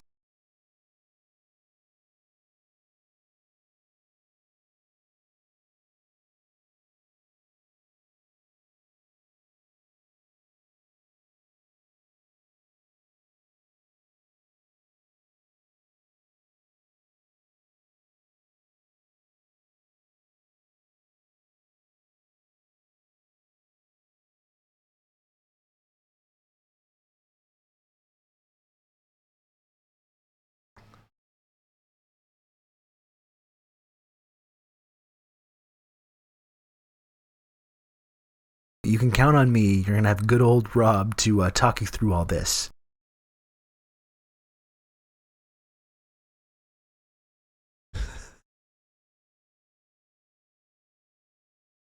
You've just become an elite member of the Friendship Triangle.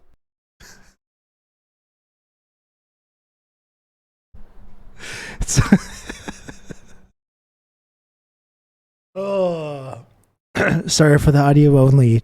Sorry for the audio only shatters. Oh boy. Ben, thank you for the gifted sub from 2 minutes ago.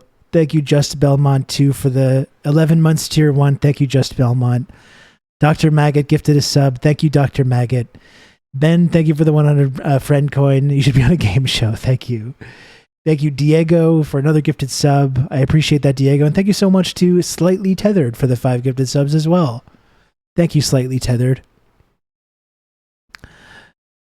Lynchian stream. It's always weird, like, what works, you know, in these moments. It's always kind of an experiment, figuring out what works. You know, sometimes I'm trying all these different angles. Sometimes I'm just like, you know what? I'll just try and focus on doing really good work. And then at the end of the day, people will be like, you know what? That was good. I spent time in this stream today and it was entertaining and engaging. And I'm going to give some subs just as a way to support that, which rarely works, you know? And then what seems to work is just when I just do something totally ridiculous and stupid. That seems to be the main takeaway. Like when I like humiliate myself or do something weird or ridiculous or put on weird music and do stupid dances. That's what works. That's what works. It's really amazing. Thank you again, Slightly Tethered. Slightly Tethered for the 5 gifted subs. Really, I really appreciate that. Thank you. I was working. I stared at the camera with my hands up and made $50. Doing jazz hands and a stupid shit-eating grin. And I will just say though, before we move on, that one extremely generous chatter could not only trigger the ultra elite exclusive 10 sub gift alert, but could get to the sub goal as well. Which it would be really cool, and I'm just saying it would be cool, you know, and there's no pressure at all. No pressure at all. Us hogs want to be entertained. It's like, this isn't what I forget. I think I think I got to a point where it's like, you know what? I've moved past the things where I'm like embarrassing myself by doing silly dances and silly faces and stuff. Now I think I can just focus on doing this important analysis. I can inform and educate and entertain people, and people will just, and it's like, no, I have to just do stupid bullshit, don't I? Don't I? Soviet Sasha, well done. Submitted Iran nuclear essay, sir. Officially done undergrad. Soviet Sasha, well done. It's a good feeling. Okay, we're proud of you. Good job, Soviet Sasha. And then you do something like that and totally redeem yourself. Hot tub stream incoming. Yeah, not so fast, Buster. Not so fast. I know people have been very generous, but we're not anywhere near tub stream territory. I will stand by my word, and I've been very clear about what it's going to take to get me in the tub. Okay? And if it ever gets to that point, I'm not expecting to ever get there. If it ever gets to that point, I will follow through. I'll be a man of my word. I'm a man of my word. The Joker thing.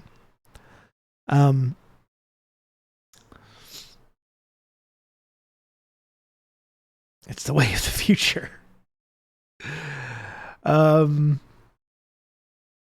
Okay.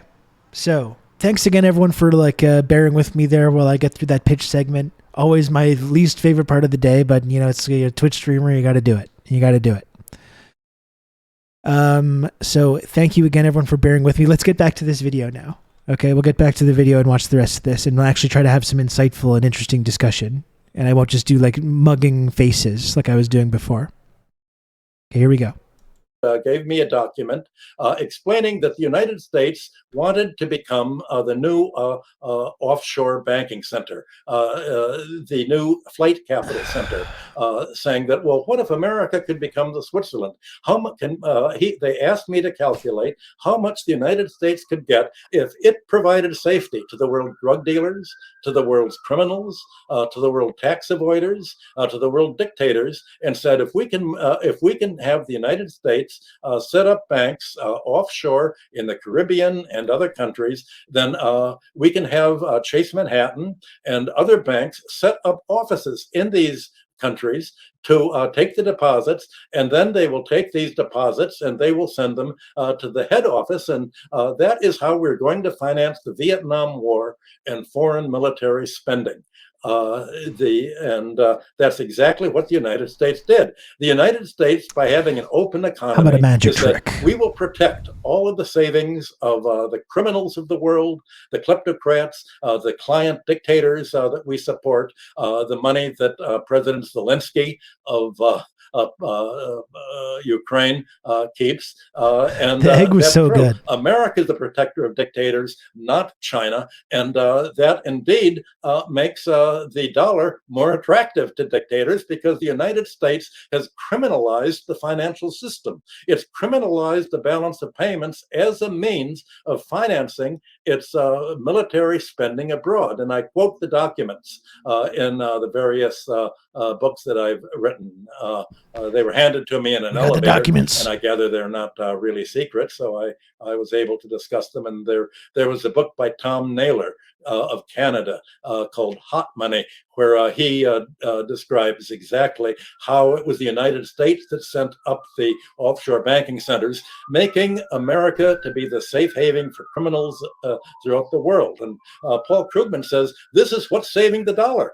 Criminals are us. If we can attract all the criminal capital to the United States, there's so much crime that we support by supporting our dictators and calling them Democrats, that we can stabilize the dollar by criminalizing the entire dollarized economy. That's for sure, Clavicus, as you've been pointing out, in a nutshell. And of course, he's right when he says that. If America can criminalize the global economy and destroy any attempt by Russia, China, Iran, the Eurasian countries, Pakistan, India, Saudi Arabia, to be economically independent, if it can insist that there's only one currency and a unipolar economy, then America will win, and it can reduce the entire world economy to feudalism. That's certainly the neocon ideal. The global majority of the world reject this ideal, and but what they're saying again is not fit to be seen in the print of the New York Times or other media. So you're not getting the context. Now, I want to also briefly respond to Krugman's follow-up article that he published in the New York Times in May, and it was even more dismissive in tone. The headline is, "What's Driving Dollar Doomsaying?" And here you can see this kind of neoconservative ideology that you mentioned. He blames the increasing discussion of de-dollarization on what he calls Putin sympathizers, who want us to believe that America will be punished for, as they see it, weaponizing the dollar, in scare quotes. So very dismissive of the idea, which is an objective fact. Everyone that wants to claw back American hegemony is a Putin sympathizer. Weapon. He also ironically blames de-dollarization on the crypto cult. And I mean, we've been very critical of the crypto Ponzi scheme. The idea that anyone who is critical of US dollar hegemony is a crypto supporter is laughable. And, you know, he blames Elon Musk. And the point is, the argument he makes, and it's a very similar article, but he makes two other main points I want to ask you about. The first point he makes is he says, again, US dollar hegemony is not in danger, but even if it were, he says, quote, "The importance of controlling the world's reserve currency is greatly overrated." And then he says, "Why should it matter to the US if a contract between Chinese exporters and Brazilian importers is written in dollars as opposed to yuan or reais?" And he says, how does the fact that the US dollar is the global reserve currency benefit the US economy? He said, considering altogether, dollar dominance is worth more to America than a fraction of 1% of GDP.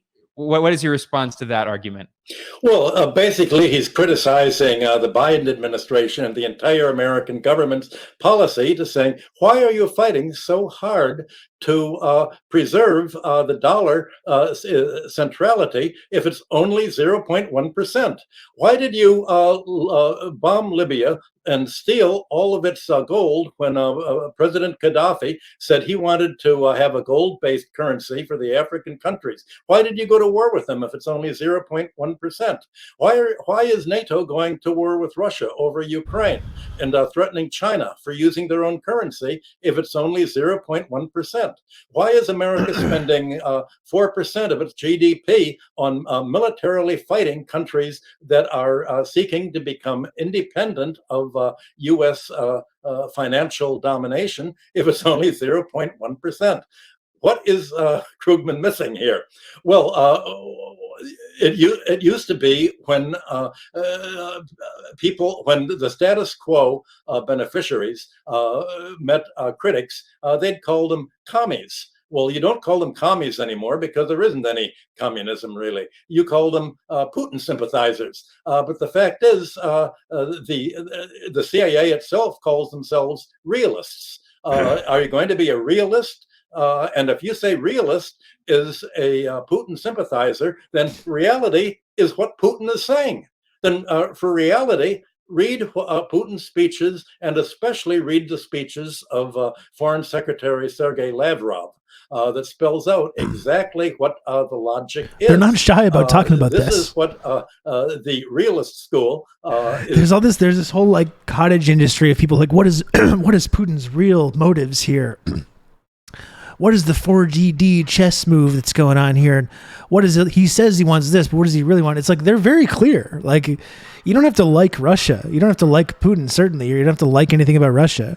But like, they've been very fucking clear about what their like position is, what their red lines are, what their goals are.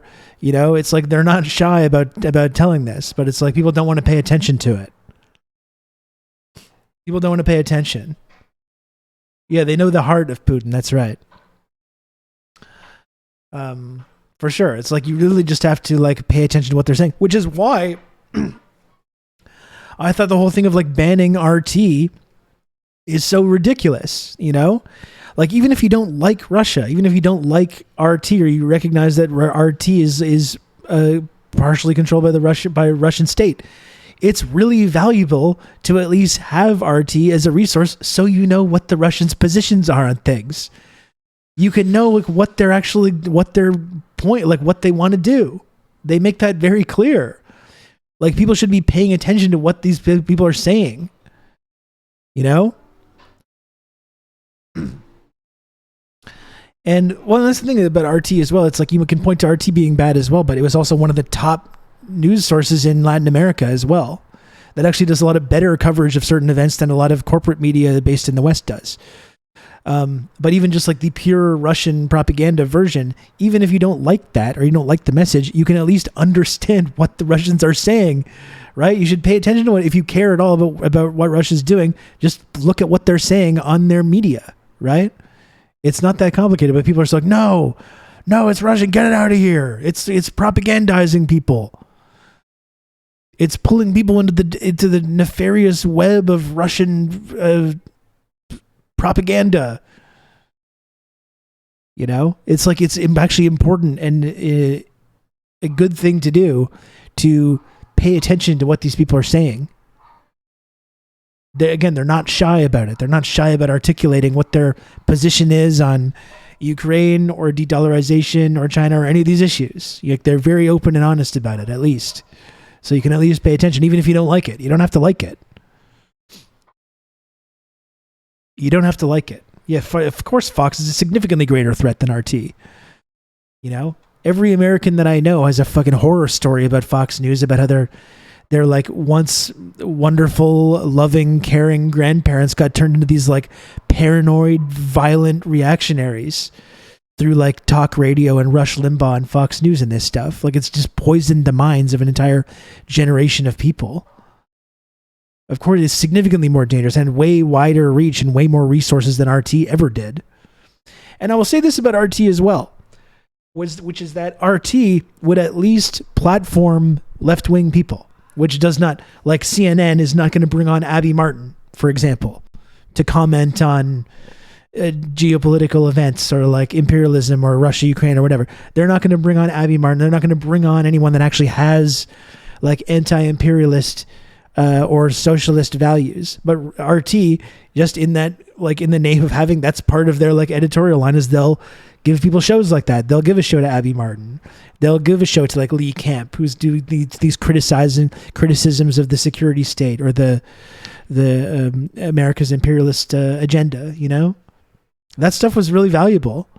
I would like for that not for people like Abby or others like that, or Ben Norton's another example, to not have to go on these kind of state media things or not have to go on RT.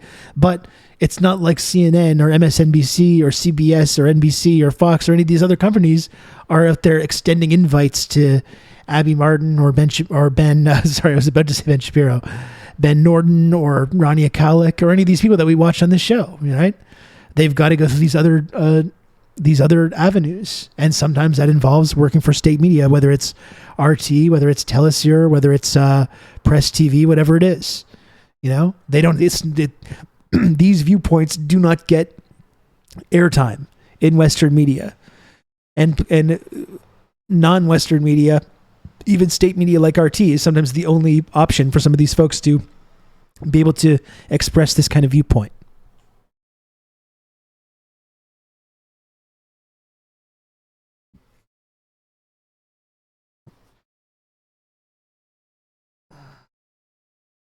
I was watching some Fox News yesterday, and my God, it's dangerous and mind-numbingly stupid. Yeah, and like, Clavicina says my mother watches all the Sunday shows, and now there's this narrative about Fox being like too liberal, right?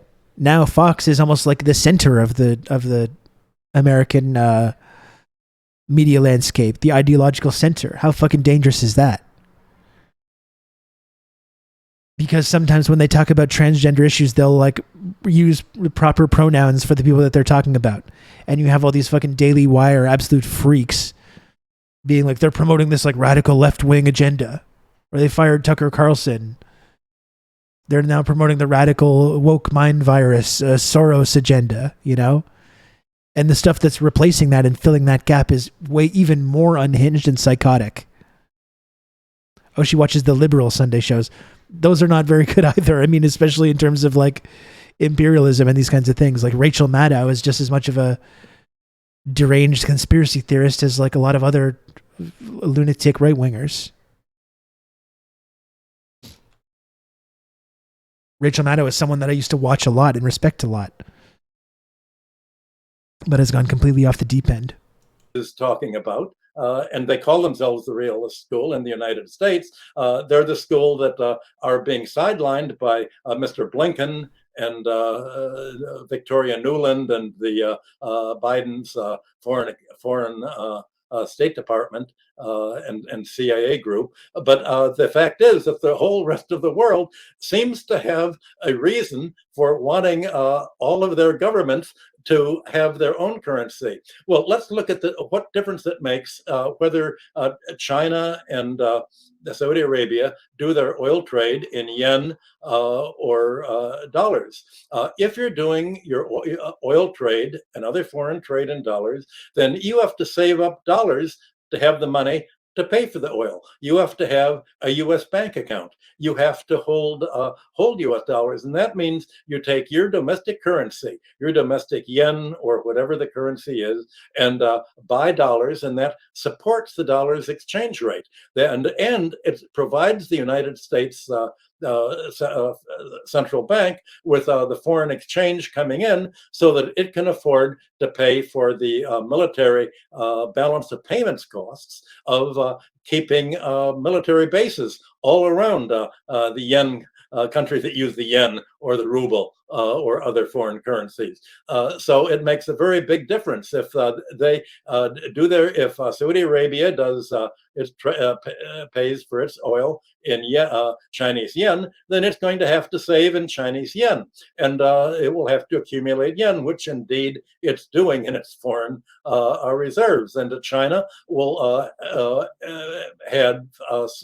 hold Saudi Arabian currency in its foreign reserves instead of holding the dollar. So there will be a mutual inflow of savings into each other's currency in order to finance their own savings investment. And this inflow will not go into Silicon Valley Bank or Chase Manhattan or other banks to be turned over to the U.S. Treasury as part of its foreign exchange reserves. That's the difference. And if you leave gunboats out of the picture, if you look at an economy that exists without military spending, without balance of payments deficits imposed by having 800 military bases all over the world, then you're missing the quantitative impact of what actually determines exchange rates and currency values and ultimately international economic power. Yeah, you mentioned a key point, which is balance of payments. And the other point that Krugman made in this article defending US dollar hegemony is he insisted that the US constant current account deficit, the constant US trade deficit with the rest of the world, is not related to US dollar hegemony. In fact, what he's essentially doing here is he's arguing against the idea of exorbitant privilege. That's a term that was created in the 1960s by France's finance minister. And he argued that the fact that the dollar is the global reserve currency and that only the United States can print dollars gives the US an exorbitant privilege. Well, Krugman says, no, that's not true. Krugman argues that that the dollar doesn't help the US maintain large balance of payments deficits because if you look at different countries with their current account deficits as a percentage of GDP, technically Britain, Australia, and Canada have larger current account deficits as a percentage of GDP than the United States does. How do you respond to Krugman's argument there? The trick that Krugman uses, and he's being deliberately deceptive here, he talks about the current account deficit. The current account is Take care, Soviet Sasha. Thanks for stopping by. Congratulations again. Has capital account, and it also has transfer payments, and he leaves that out. What is reported as the current account deficit of trade and services vastly exceeds the actual financial flows. For instance, the Americans report the trade deficit of oil, huge trade deficit, and yet most oil is imported from U.S. firms. And yes, it pays a lot for the oil, but very little of this payment for oil. Arnova, he really came in here with a vendetta to just annihilate Krugman, didn't he? The firms remit their profits to the United States. They buy the imported capital goods that they need in the United States. They pay U.S. management in the United States. I've written a monograph on distinguishing the financial flows of the balance of payments from the GDP approach, as if all of these things were monetary. So we should all annihilate Krugman. I leaves agree. out the fact that America makes an enormous amount of money on capital account. For instance, the fact that most of the global majority's foreign debts are in dollars, not their own currency. This is why the IMF forces them to depreciate their currency and impose a chronic hyperinflation on Latin American and African debtor countries. It's because if you look at the capital account and including the enormous inflow of the world's criminal capital through the offshore banking centers, then you're going to understand that the balance of payments is something utterly different than the fictitious picture that Mr. Krugman states. And you can look very simply. You can look at the Treasury Bulletin, and you can look at U.S. liabilities. In the case of Australia, dollar dues. That's right. Look That's what at they call U.S. them. liabilities to their own branches in the Caribbean countries and the other offshore banking centers, and you'll see an enormous inflow of foreign currency from these offshore banking centers into the dollar accounts of the head offices of these banks. And the statistics are all right there in the Treasury Bulletin. And when Krugman, instead of looking at the Treasury Bulletin, looks at the Commerce Department's trade and current account figures, he's distracting attention from what really is important.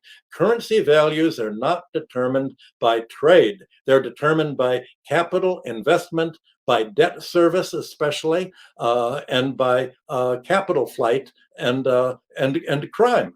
And if you don't realize that capital flight, crime, warfare is the key to the balance of payments, but only goods and services, then you're under the same illusion that Krugman is in the American economy, that the financial sector is all about banks lending money to factories to pay workers to produce the goods and services that they buy, leaving out the stock market, the bond market, the real estate market, the commercial banking system, the private capital, and everything else that is a blank area to Mr. Krugman. Yeah, I do have to say it is pretty incredible seeing that this is a Nobel Prize winning economist writing in the New York Times, and he conveniently leaves out any mention of the capital account. He does not mention capital account one time in this lengthy article. And yet anyone who's taken a macroeconomics 101 class knows that the inverse of the current account is supposed to be the capital account. No mention of that. No mention of all of that, those dollars being recycled back into the United States. So while the US maintains this massive trade deficit, those dollars go out in the world, but they're recycled back into buying assets in the United States, which helps keep the whole bubble afloat. Go ahead, Michael.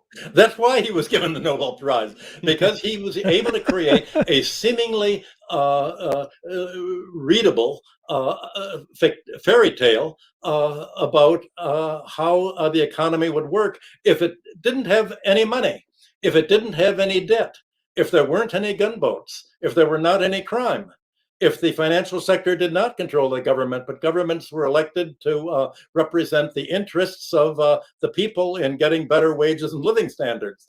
If he can somehow provide mythology, like a fairy tale that seems to make sense, and wouldn't it be nice if this were true, then you get the Nobel Prize. Then you get applauded and you get hired by the newspapers that themselves are representative of the financial oligarchy that runs the country. Very well said. Which Lenin himself final talked note about. to end on here, Basic Michael, Marxist analysis of how the media probably functions. the most insipid, frankly stupidest point in Krugman's article, which really reflects his main talking point, which is simply that the dollar is powerful because it's powerful. Krugman wrote, to conclude his article, he wrote, "The bottom line in most of this analysis is that the dollar is widely used because it's widely used. Good that job, all Paul. of the various roles the dollar plays create a web of self-reinforcement, keeping the dollar preeminent." So, I mean, this is a tautology. Great work, Paul. The dollar is powerful because it's powerful. And it's going to always be that way. And this is the ideology of people like Paul Krugman and Charles Kinderberger. It's, of course, why they're elevated in the US media. It's why they're given awards and prizes. But it also just shows how vacuous their arguments actually are. And I think maybe deep down, he probably knows that he doesn't have much to argue, because if an undergraduate submitted that argument, I mean, a philosophy professor would rip it to shreds, but maybe an economist, you know, a neoclassical, neoliberal economist would probably take it seriously. Economics, not a real science. Not a real thing. Well, what does widely used means? You just ask yourself for a minute, why doesn't Venezuela use dollars? Why does Russia not use dollars and moved away from it, or euros? Why did China say are moving away from the dollar? Why did Saudi Arabia make the arrangements even with your own allies China and jumping other the ship, BRICS countries jumping ship to trade in their own currencies, not dollars? If you don't acknowledge the fact that other people have another idea, then you're very biased. Why is it that central banks of Russia, China, and all over the world are buying gold? in the last, especially in the last few months. Why are countries decide we're going to sell dollars and are going to buy gold? There must be some logic there. Why doesn't he explain at least what they're the logic? He can say there are counter arguments, but you have to acknowledge the fact that other people must have a reason for what they're doing. So what Krugman is saying, that other people have no reason at all for what they're doing. And when they move out of the dollar, there's no reason for them to do it.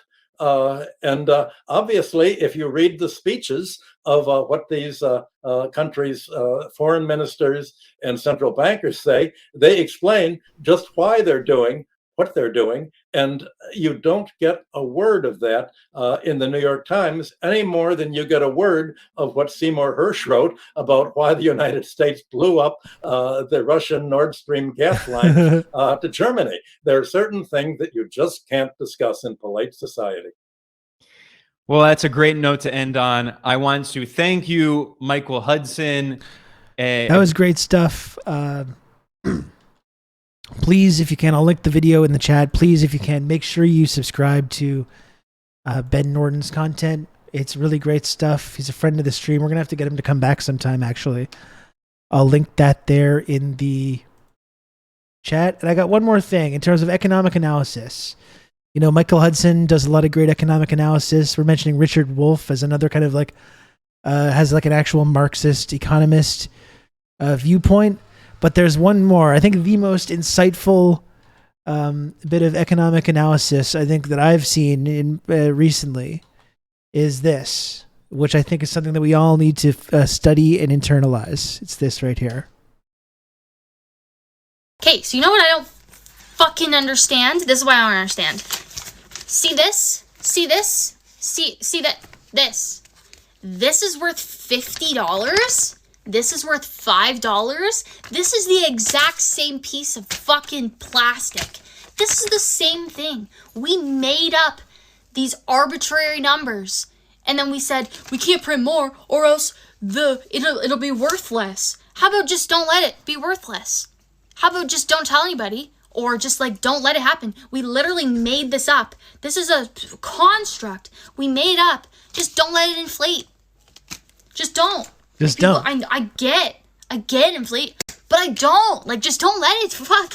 You let this happen. You let this happen. How about you just let everything else happen too? Why don't you just let stuff not inflate? Like, just deflate it. Just deflate it. What's the problem? Okay, so you know. What's the problem? Just don't let it inflate. How about that? How about when a company says, oh, there's inflation happening, we gotta raise our prices. Why don't you just say, no. No. We've actually talked about it and we're saying that, no, you can't do that. Why not that? Why doesn't someone try that? We just made it illegal to raise prices. Guess what? How about that? For whatever, you know? Whatever product or important commodities like housing. It's allowed to cost this much. That's all. That's all. How about that? Why don't we try that? Just deflate it. Just don't let it happen. Just don't let it happen. What's the problem?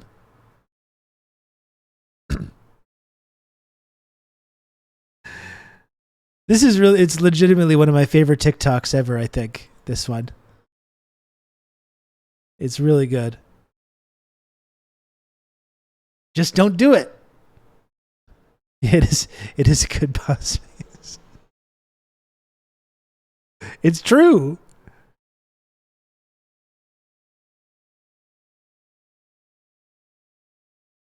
It's reductive but not wrong, but it's just as nonsensical as like the economics 101. You see, young lady, the reason we can't do it, but like that's just as much bullshit as this though. Even more, I would say even more bullshit. It's even more bullshit. The economics 101 fetishizers. I would much rather, I would put this lady in charge of this person in charge of the Federal Reserve or the banking system or whatever. I think we'd probably be way better off.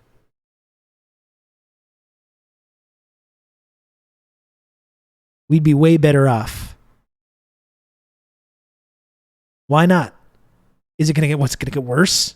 Things are going to get worse?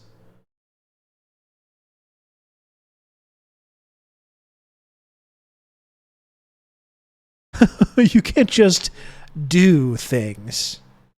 That's right. And she's expressing the absurdity of not having a planned economy. That's absolutely right. That is absolutely right. And I remember when this went viral too on Twitter. Like this video went pretty viral. 1.2 million likes, 27,000 comments, and so many people were being so mean to this girl for this TikTok. I support her though. I'm sorry. I support that.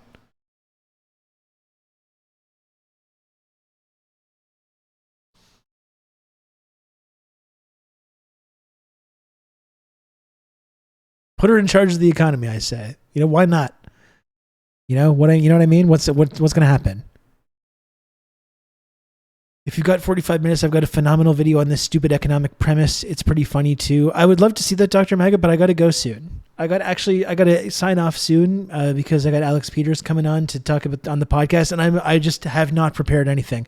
I honestly thought it was tonight that I was doing it, and really he's coming on in like 30 minutes, and I have to just like at least write down a few things so I don't like, so I know what I'm fucking talking about. I know where I'm trying to lead the conversation. So I am going to go soon. If there's one final chance to, I'm going to be here for about 5 more minutes. Got about 5 more minutes. If someone wants to inflate my currency, it sounds like a kind of a sexual thing, doesn't it? Hey, baby, you want to inflate my currency? No, it's not one. It's not like that. It's like literally the number at the bottom of the screen.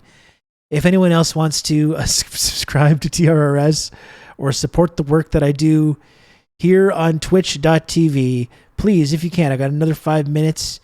Subscribe to TRRS. Do not inflate my currency if it's sexual. Couldn't agree more. Absolutely. I couldn't. Yeah, absolutely. That's absolutely true. So if you can, please subscribe. Please subscribe. Help the number go up. You know, I appreciate it a lot. It helps a lot. Inflate my currency, send by. Rob's fuck bucks. Okay, now we're getting vulgar. Now it's getting vulgar. It's getting very vulgar now. Please inflate the number as a friend. Thank you.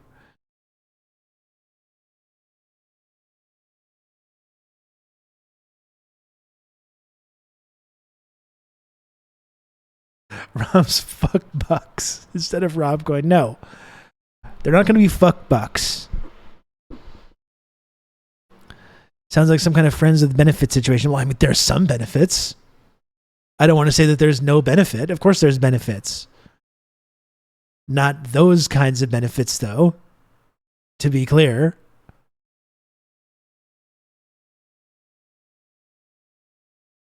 How about the benefit of friendship? How about that? How about the benefit of community? How about the benefit of less alienation? How about the benefit of less isolation? How about the benefit of tiny little images? You get those tiny little images you can use in Twitch chat. That's a benefit. There's lots of benefits. Okay?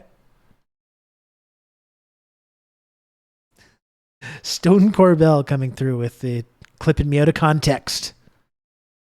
Out of context, Stone Corbell. Hey, baby, you want to inflate my currency? No, it's not one. It's not like that. It's like literally the number at the bottom of the screen.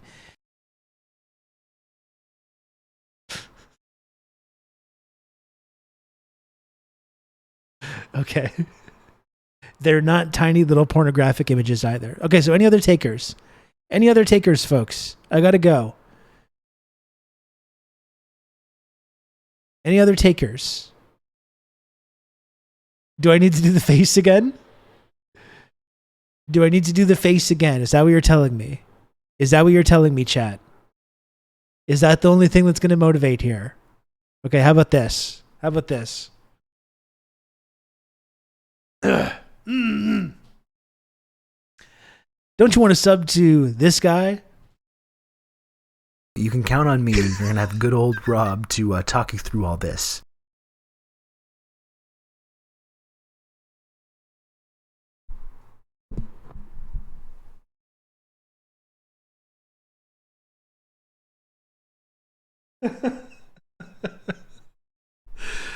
Oh, thank you, Dr. Maggot. Thank you, Dr. Maggot, for the gifted sub. That was very kind of you. I didn't even. The face was enough.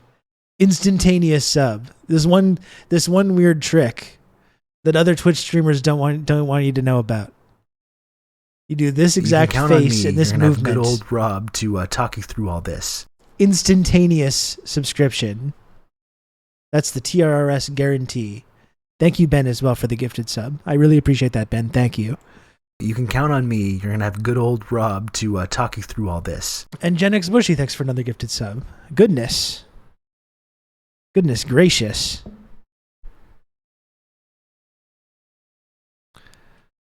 Chatterers of the world unite, indeed.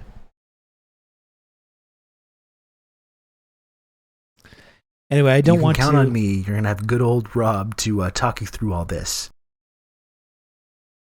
I don't want to lean too hard into the weird shit that the chat's into. I gotta keep my powder dry for tomorrow. I'll be doing some more weird shit. And thank you, Iron, for the gifted sub. I appreciate that. Iron Forward, thank you.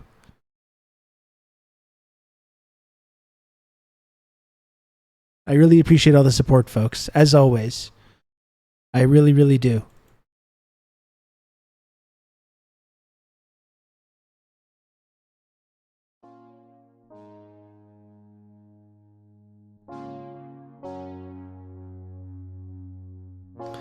Keep your friends close and your chatters closer.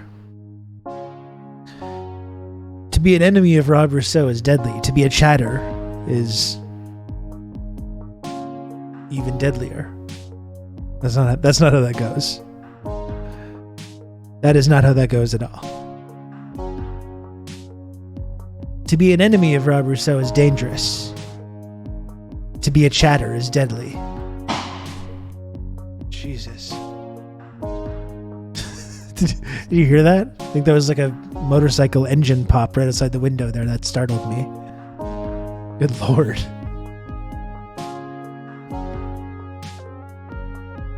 I'm getting sniped here.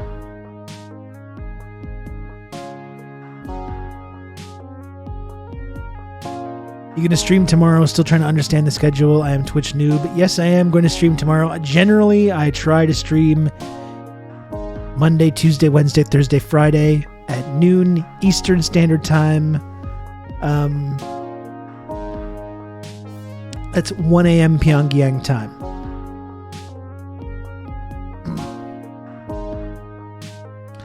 Sometimes it's only 4 days a week, depending on what's going on. So, sometimes it's less even, but I do try to maintain that schedule.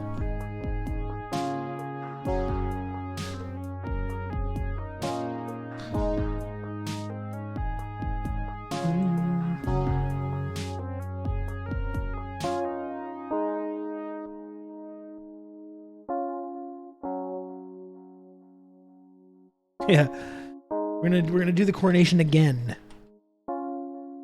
It wasn't enough just to watch the coronation one time. We're gonna replay it. We're gonna replay it every weekend now. It's gonna be the new psychological experiment, the new psyop I've been waging on all of you. Every single week, the coronation again. We need to relive it. We need to relive the beauty, the pageantry, the tradition, all those sacred objects. We need it all again.